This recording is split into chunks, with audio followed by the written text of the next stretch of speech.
Perusahaan mendapatkan untung yang banyak, bahkan terbanyak sepanjang sejarah peminjaman kredit modal. Carl pun dipromosikan untuk naik jabatan di perusahaan tempat dia bekerja. Efek positif karena Carl selalu berkata yes ternyata terjadi di banyak situasi. Ketika ia menemani Lucy untuk mempersiapkan acara bridal shower, ia dilayani oleh pegawai toko yang jutek banget. Karena pegawai tokonya tersebut orang Korea, Carl pun mempraktekkan bahasa Korea yang dia pelajari untuk menghibur pegawai toko tersebut sehingga suasana jadi lebih cair. Di situasi lain, ketika ada orang yang mau bunuh diri, Carl melibatkan dirinya untuk menolong orang itu.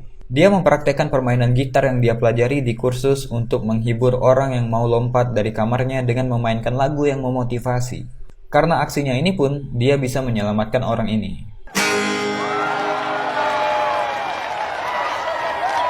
Kisah romansa Carl dan Allison berlanjut. Mereka merencanakan traveling dadakan dengan mengunjungi tempat-tempat tujuan secara spontan. Lewat perjalanan mereka itu, hubungan mereka jadi lebih erat dan setelah perjalanan ini, Allison menawarkan untuk tinggal bersama. Carl pun setuju.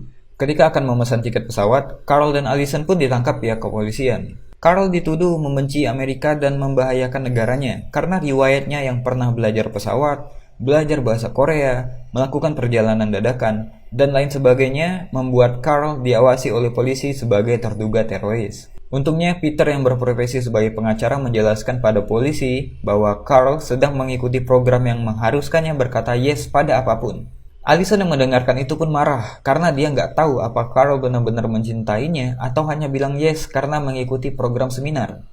Setelah kejadian itu, Allison pun pergi meninggalkan Carl dan menghindari Carl. Di lain waktu, Carl berhasil membuat pesta bridal shower buat Lucy dan Peter dengan mengumpulkan semua orang yang pinjaman modalnya disetujui, termasuk Norman, mantan atasannya. Carl pun menjodohkan Norman dan